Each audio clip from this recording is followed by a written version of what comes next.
Haïti, 12 janvier 2010. Il est 16h53. Un séisme de niveau 7 sur l'échelle de Richter vient de frapper Port-au-Prince et sa région.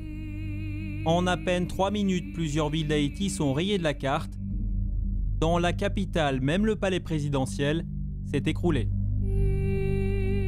Très vite, l'aide étrangère s'organise.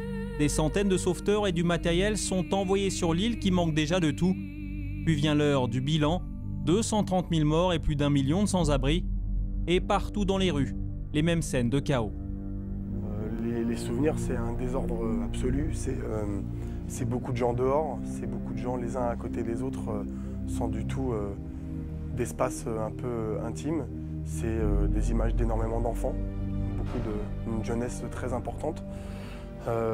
Voilà, dans l'imaginaire, j'ai ça qui est présent avant de partir. Alors, on a quelque part, au fond de notre mémoire, voilà, quoi, le séisme, qu'est-ce qui s'est passé, qui a cette situation tragique, quoi, qui a bouleversé un peu le pays, le tremblement de terre.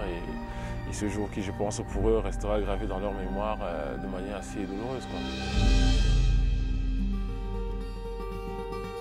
Depuis 1999, l'association Sport sans frontières intervient dans les régions les plus fragiles, Burundi, Afghanistan ou encore Kosovo. Et pour sa mission en Haïti, 2 sportifs, 2 joueurs de rugby ont décidé de s'engager. Mathieu Blin, 33 ans, ancien talonneur au Stade français, et Robins Tchalewatchou, 28 ans, 2e ligne à Perpignan.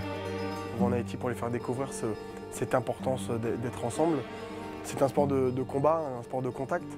Eux, ils sont dans un vrai combat, la survie, le vivre dignement. On ne va pas leur apprendre en 3-4 jours à jouer au rugby, mais on va essayer plutôt de stimuler en eux la passion que peut déclencher la vue d'un ballon ovale et essayer de partager avec eux les valeurs du rugby, quoi, en leur expliquant qu'est-ce que c'est, les valeurs d'amitié, voilà, quoi, de partage, d'humilité et de don de soi. C'est, je crois, un des sports où on partage le plus, où l'un ne peut pas vivre sans l'autre, les uns ne peuvent pas exister sans les autres.